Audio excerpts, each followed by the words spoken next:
Monday ఎండలో ఊరు మాడిపోతుంది. ప్రతి మొహము దిగులుగా ఉంటుంది. దర్బూజాల రసంతో నిండి ఉంటుంది చెరువు. అదేదో మధురమైన వరంలాగా. ఎప్పుడైతే స్వార్థం మధ్యలోకొచ్చిందో సంతోషాలకు మళ్లీ పడింది తాళం. పంచుకుంటేనే సుఖం లభిస్తుంది. అదే అందరికీ గొప్ప బలము. అందరూ కలిసి చేతులు కలిపితే ఊరంతా సంతోషంగా నవ్వుతుంది. ప్రేమ, క్షమత ఇంకా ఐకమత్యంతో అవుతుంది జీవితం అద్భుతం. ఎండ చాలా ఎక్కువగా ఉంటుంది. మొత్తం మైదానం పెనంలాగా వేడెక్కుతూ ఉంటుంది. చెట్టు కింద నీడలో కొన్ని గోవులు కూర్చుని ఉంటాయి. వేడి కారణంగా వాటి నాలుకలు బయటికి వేళ్లాడుతూ ఉంటాయి. పక్కనే విరిగిపోయిన హ్యాండ్ పంప్ ఉంటుంది. దాని కింద కొంత నీరు జమై ఉంటుంది. అప్పుడే ఒక కాకి అక్కడికి వచ్చి కూర్చుంటుంది. ఆ నీటిని తాగే ప్రయత్నం చేస్తుంది. అదే సమయంలో బిర్జూ, శీతల్ అక్కడికి చేరుకుంటారు. మండే ఎండలో ఇద్దరూ చెమటతో తడిసి ఉంటారు. వాళ్ళు వెళ్లి చెట్టు కింద ఉన్న గట్టు మీద కూర్చునుంటారు. ఈ వేడి నన్ను పకోడీలాగా వేయించేసింది. నీళ్లు తర్వాత చెరువంతా ఎండిపోతోంది. ఇప్పుడేం జరుగుతుందో తెలియదు. నాకైతే ఒక పెద్ద ఐస్ బెడ్ కావాలి. నాకు కేవలం ఒక్క ఐస్ ముక్క దొరికితే చాలు, సరిపెట్టేసుకుంటాను. కాని ఎండ ఎంతగా ఉంటుందంటే అది చెట్టు కొమ్మల మధ్యలో నుంచి కూడా లోపలికొస్తూ ఉంటుంది. సరే మరి నేను వెళ్తాను. నాన్నగారు చెప్పారు డ్యామ్ మరమ్మత్తు విషయంలో ఆయనకి సాయం చేయాలని. ఇంత వేడిలో పనా? ఇప్పుడేం చేయాలి? చేసి తీరాల్సిందే కదా. ఎప్పుడైతే బిర్జు రోడ్డు మీద వెళ్లటం మొదలు పెడతాడో ఉన్నట్టుండి మండే ఎండ కారణంగా తనకి కళ్ళు తిరుగుతాయి. ఇక తను అక్కడే స్పృహ తప్పి పడిపోతాడు. అది చూసి శీతల్ కంగారు పడిపోతాడు. వెంటనే తన దగ్గరికి పరిగెడతాడు. గట్టిగా సాయం కోసం అరుస్తాడు. ఎవరైనా ఉన్నారా? త్వరగా రండి. పైన ఆకాశంలో సూర్యుడు వేగంగా మెరుస్తూ ఉంటాడు. అక్కడ మండే ఎండ మొత్తం ఊరంతా విస్తరిస్తుంది. సాయంత్రం అవుతుంది. విభీషణ్ తన పొలంలో తిరుగుతూ ఉంటాడు. తన దర్బూజా పొలము ఆ చెరువు పక్కనే ఉంటుంది. అది ఒకప్పుడు బిర్జు తండ్రికి చెందింది. అతనలా వెళ్తూ వెళ్తూ పొలంలోని పంటను చూస్తాడు. దర్బూజాలన్నీ తాజాగా ఉంటాయి, పండటానికి సిద్ధంగా ఉంటాయి. కాని ఎప్పుడైతే తన దృష్టి పక్కనే ఉన్న చెరువు మీద పడుతుందో అప్పుడు తన మొహం కాస్త దిగులుగా మారుతుంది. అతను పొలం ఒడ్డున కూర్చుని నీళ్ల కోసం పరిష్కారాన్ని వెతుకుతాడు. అప్పుడే అక్కడికి బిర్జు తండ్రి లఖన్ వస్తాడు. ఏం జరిగింది విభూషణ్? ఏం ఆలోచిస్తున్నావు? అదంతా ఏమీ లేదులే. నీరు ఇంకా వేడి సమస్య గురించి ఆలోచిస్తూ ఉన్నాను. నిజమే, ఈ వేడి మనకి చాలా పెద్ద సమస్యగా మారింది. అది చాలక ఇప్పుడు ఈ నీటి కొరత. అన్నట్టు నేను విన్నాను బిర్జు ఆరోగ్యం మధ్యాహ్నం పాడైందంట కదా. ఇప్పుడంతా బాగుందా? ఇప్పుడు బానే ఉన్నాడు. నేను కూడా పని నుండి త్వరగా వచ్చేశాను. ఇప్పుడు ఊరికే తిరుగుదామని వచ్చాను. ఈ వేడి ఇంకా నీరు సమస్య ఎప్పుడు తీరుతుందో ఏంటో. ఇద్దరూ అక్కడే కూర్చుని ఆ విషయం గురించి ఆలోచిస్తూ ఉంటారు. రాత్రివేళ బిర్జు మంచం మీద కూర్చుంటాడు. అప్పుడే వాళ్ళమ్మ భోజనం తీసుకొని తన తండ్రి లఖన్ దగ్గరికి వెళ్తుంది. లఖన్ నేల మీద కూర్చుని భోజనం చేయటం మొదలు పెడతాడు. కాసేపట్లో బిర్జు వాళ్ళమ్మ పారులు కూడా వాళ్ల దగ్గరకొచ్చి కూర్చుంటుంది.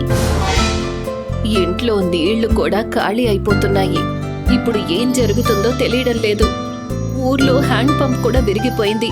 ఇప్పుడు నీళ్లు ఎప్పుడొస్తాయో ఎవ్వరికీ తెలీదు. నన్నేం చెప్పమంటావు?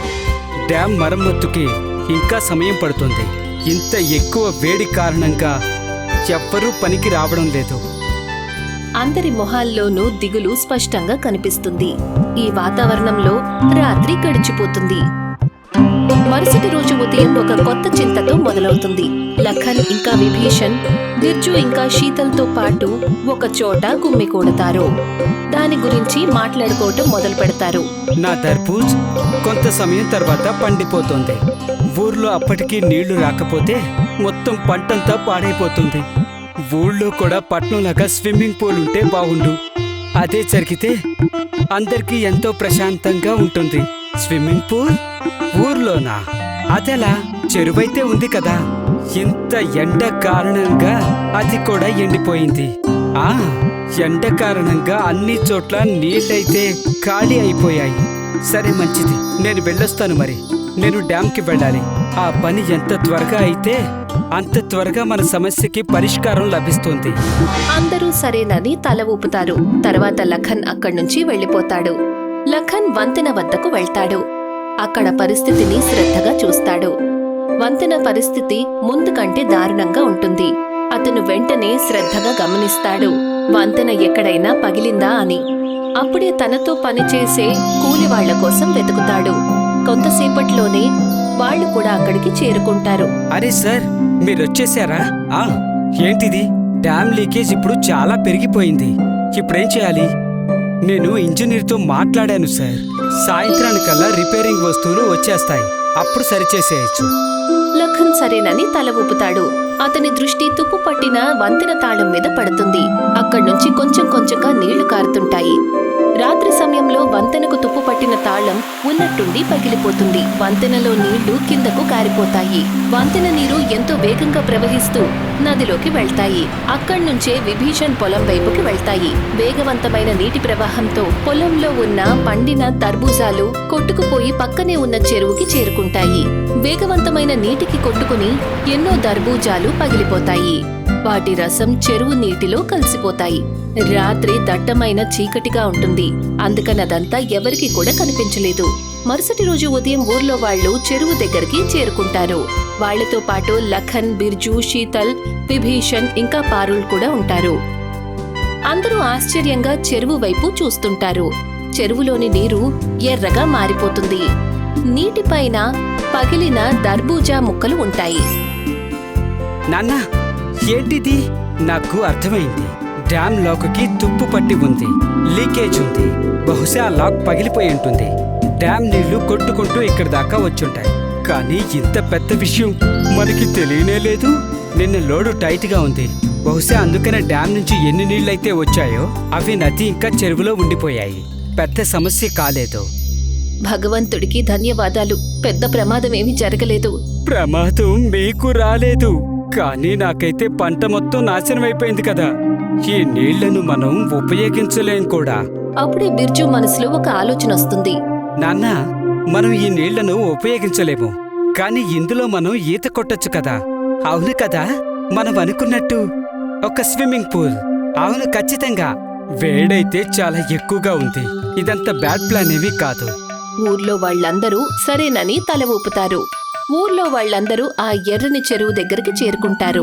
నీళ్ల మీద తర్బూజా ముక్కలు తేలుతూ ఉంటాయి. బిర్జు, లఖన్ ఇంకా విభీషణ్ ముగ్గురూ కలిసి చెరువులో ఉన్న ముక్కలన్నిటినీ తీసేస్తారు. కాసేపట్లో చెరువు శుభ్రంగా అయిపోతుంది. ఆ తర్వాత ఊరి వాళ్ళందరూ సంతోషంగా చెరువులోకి దిగుతారు. చల్లటి నీటిలో స్నానం చేస్తూ అందరికీ ఎండ నుంచి ప్రశాంతంగా అనిపిస్తుంది. ఎర్ర రంగుతో తయారైన చల్లటి నీరు అందరికీ ప్రశాంతతనిస్తుంది. అందరూ ఈత కొడతారు, విశ్రాంతి తీసుకుంటారు. చాలాసేపటి తర్వాత ఈ క్షణాన్ని ఆనందిస్తారు. అందరి మొహాల్లో సంతోషం స్పష్టంగా కనిపిస్తుంది. తర్వాత ఒకరోజు సాయంత్రం విభీషణ్ తన పొలంలోనే తిరుగుతూ ఉంటాడు. అప్పుడే తన దృష్టి పక్కనే ఉన్న దర్బూజా చెరువు మీద పడుతుంది. అక్కడ ఊరి వాళ్ళు నీళ్లల్లోకి దిగి ఎంజాయ్ చేస్తూ ఉంటారు. అది చూసి తన మనసులో వెంటనే ఒక కొత్త ఆలోచన వస్తుంది. తనకనిపిస్తుంది తను దీనితో ఏదన్నా చెయ్యగలడు అని. వీళ్ళందరూ నా పొలంలో పండిన తర్బూజాలతో తయారైన చెరువులో ఎంతో ప్రశాంతంగా ఈత కొడుతున్నారు. ఈ సంవత్సరం నా తర్బూజాలు అమ్ముడుపోలేదు. నేను దీని ద్వారానే ఏదైనా చెయ్యాలి. విభీషణ్ తనకి తానే తల ఊపుకొని ముందుకు వెళ్ళటం మొదలు పెడతాడు. మరుసటి రోజు ఊర్లో వాళ్ళు మళ్లీ చెరువు దగ్గరికి వస్తారు. అక్కడికి చేరుకొని వాళ్ళు చూసేసరికి విభీషణ్ రాత్రికి రాత్రే చెరువుకి 4 వైపులా వెదురు కంచెను ఏర్పాటు చేస్తాడు. అక్కడే ఒక కుర్చీ టేబుల్ని పెడతాడు. విభీషణ్ అక్కడే కూర్చుని ఉంటాడు. అది చూసి ఊరి వాళ్ళందరూ అతని దగ్గరికి వెళ్తారు. అరే విభీషణ్ బాబాయ్, ఏంటిది? బాబు, ఈ చెరువు నా పొలం తర్బూజాలతో తయారైంది. అందుకని ఇప్పుడు నేనేమనుకున్నానంటే ఇది ఉచితంగా లభించదు. అందరూ ఇక్కడికి ప్రతి గంటకు 15 రూపాయలు ఇవ్వాలి. కానీ బాబాయ్, ఈ చెరువైతే ఊరిది కదా. చెరువైతే ఊరిదే, కానీ అందులో తర్బూజా నాది కదా. ఒకవేళ ఈ పళ్ళు బజారుకి వెళ్తే చాలా మంచి ధరకు అమ్ముడుపోయేవి. కానీ ఇప్పుడు ఇవి పగిలిపోయి రసంగా మారిపోయాయి. అందుకే నా గురించి కూడా నేను ఆలోచించుకోవాలి కదా. అది చూసి శీతల్ ఇంకా బిర్జు ఇద్దరూ దిగులు పడతారు. అయినా సరే వాళ్ళనుకుంటారు డబ్బులిచ్చే చెరువులోకి వెళ్ళాలి అని. ఊరి వాళ్ళందరూ ఒక్కొక్కరుగా డబ్బులిస్తారు. చెరువు లోపలికి వెళ్తారు. నీళ్లల్లోకి దిగి వాళ్లకి వేడి నుంచి కాస్త ప్రశాంతత లభిస్తుంది. కాని తమ ఊరి చెరుపు కోసం డబ్బులు ఇవ్వటం వాళ్ల మనసుకి మంచిదనిపించలేదు. అక్కడ విభీషణ్ పక్కనే కూర్చుని ఊరి వాళ్ల నుండి లభించిన డబ్బులు లెక్క పెడుతుంటాడు. నెమ్మది నెమ్మదిగా అక్కడికి వచ్చే జనాల రద్దీ తగ్గిపోతుంది. కొంత సమయం తర్వాత ఎవరూ రారు. ఇక విభీషణ్ ఒంటరిగా కూర్చుని అందరి కోసం ఎదురుచూస్తుంటాడు. కాని అక్కడికి రావడానికి ఎవ్వరూ మిగల్లేదు. తర్వాత కొన్ని రోజులకి లఖన్, శీతల్ ఇంకా బిర్జు ఒక చోట కూర్చుని వాళ్లల్లో వాళ్లు మాట్లాడుకుంటుంటారు. అప్పుడే అక్కడికి విభీషణ్ వస్తాడు. అరే, ఎలా ఉన్నావు విభూషణ్? సంపాదన పూర్తయిందా? అరే అన్నా, ఎందుకు ఊరికే ఏడిపిస్తున్నావు? ముందు చాలా మంది వచ్చేవాళ్ళు, ఇప్పుడు ఎవ్వరూ రావడం లేదు. మీరు మీ వృత్తిని పూర్తిగా స్వార్థంతో నింపేశారు. స్వార్థంతో చేసే ఏ పనైనా ఎప్పటికీ సఫలమవ్వదు. అరే, ఇందులో స్వార్థమేముంది? నేను కేవలం నా తర్బూజాల డబ్బుల్నే వసూలు చేశాను. బాబాయ్, ఎండ కారణంగా ఊళ్ళో చాలా మందికి నష్టం జరిగింది. కానీ దాని అర్థం ఇది కాదు కదా. వాళ్ళు దీన్ని అవకాశంగా మార్చుకుని లాభం ఆలోచించాలని. మీ పొలం నుంచి ఆ తర్బూజాలు పోయాయి. అది కేవలం యాదృచ్ఛికం. మీరు వాటిని స్వచ్ఛమైన మనసుతో అందరికీ పంచాలి. బహుశా నువ్వు చెప్పింది నిజమేనేమో. నేను అలా చేసి ఊరి వాళ్ళకి అన్యాయం చేశాను. ఇప్పుడు నేను ఈ తప్పుని ఎలా సరిదిద్దుకోవాలి? రాబోయే వారంలో ఊళ్ళో జాతర జరుగుతుంది. ఈసారి ఆ మేళాలు మీరే చూసుకోవచ్చు కదా. అద్భుతం! ఇది చాలా మంచి ఉపాయం. ఏ డబ్బుల్నైతే నేను చెరువు ద్వారా సంపాదించానో ఆ డబ్బుల్ని నేను ఈ జాతర కోసం ఖర్చు చేస్తాను. సరే, మేము కూడా మీతో పాటు ఇందులో మీకు సాయం చేస్తాము. అందరూ సరేనని తల ఊపుతారు. పైన ఆకాశంలో సూర్యుడు వేగంగా మెరుస్తుంటాడు. కొన్ని రోజుల తర్వాత చెరువు దగ్గర జాతర జరుగుతుంది. అన్ని వైపులా రంగురంగుల అలంకరణలు. చెరువు చుట్టుపక్కల చాలా దుకాణాలు, ఆహారం స్టాల్స్ కూడా ఉంటాయి. ఊర్లో వాళ్ళందరూ అక్కడికి చేరి జాతరను ఆనందిస్తారు. అందరూ కూడా స్టాల్స్ దగ్గర తిరుగుతుంటారు, మాట్లాడుకుంటుంటారు. కానీ ఎవరూ కూడా చెరువు దగ్గరికి వెళ్లే ప్రయత్నం చేయడం లేదు. అప్పుడే విభీషణ్ అక్కడికి వస్తాడు. ముందుకు వచ్చి అందరి ముందు నిలబడతాడు. నా ప్రియమైన గ్రామస్తులారా, అందరూ కూడా అతని మాటలు వింటారు. కొంచెం మొహమాటంగా ముందుకొచ్చి అతని మాటలు వింటుంటారు. నేను ఊరి వాళ్ళందరినీ కూడా క్షమాపణ అడగాలనుకుంటున్నాను. నేను నా లోభం గురించి ఆలోచించి మీ అందరి ద్వారా డబ్బు సంపాదించాను. నేను మర్చిపోయాను ఈ చెరువు, ఈ నీరు, ఈ ఊరు మనందరిదని. దీన్ని మనం లాక్కొని కాదు, పంచుకొని ఉంచాలి. అందుకనే నేను ఇవాళ ఇది ప్రకటిస్తున్నాను. ముందులాగానే ఈ చెరువు మీ అందరికీ ఉచితంగా ఉంటుంది. ఇప్పటి నుంచి ఇందులోకి రావడానికి మీరు ఏమాత్రం డబ్బు చెల్లించక్కర్లేదు. ఊరి వాళ్ళందరూ దాని గురించి మాట్లాడుకోవటం మొదలు పెడతారు. కాసేపటి తర్వాత బిర్జు ఇంకా శీతల్ ముందుకొచ్చి నిలబడతారు. అంటే బాబాయ్, ఇప్పటి నుంచి మళ్ళీ డబ్బులు లేకుండా ఎంజాయ్ చేయొచ్చా? ఖచ్చితంగా. నిజానికి నాకు కూడా ఇవాళ కాసేపటి క్రితం పట్నం నుంచి ఫోన్ వచ్చింది. ఊరి డ్యాం త్వరలోనే సరైపోతుందట. ఎన్నో ఏళ్లుగా ఉన్న నీటి సమస్య అంతమైపోతుంది. ఏంటి, నిజంగానా? అందరూ కూడా సరేనని తల ఊపుతారు. నెమ్మది నెమ్మదిగా అందరూ మళ్ళీ ఆ మాయా దర్బూజ్ చెరువు వైపుకి వెళ్తుంటారు. ఊర్లో వాళ్ళు చల్లని నీళ్లలోకి దిగి వేడి నుంచి విముక్తిని పొందుతారు. అందరూ మళ్ళీ అక్కడ నవ్వుతూ చక్కగా సమయాన్ని గడుపుతుంటారు. అక్కడ లఖన్ తన కూలి వాళ్లతో పాటు కలిసి వంతెనను సరిచేయటం మొదలు పెడతారు. కాసేపటి తర్వాత వంతెన సరవుతుంది. నీళ్లు మళ్లీ సరైన పద్ధతిలో ప్రవహిస్తాయి. దానితో పాటే ఊర్లోకి సంతోషాలు తిరిగొస్తాయి. అందరూ మళ్లీ ప్రశాంతంగా నివసిస్తారు. ఇక్కడితోనే ఈ కథ అంతమవుతుంది.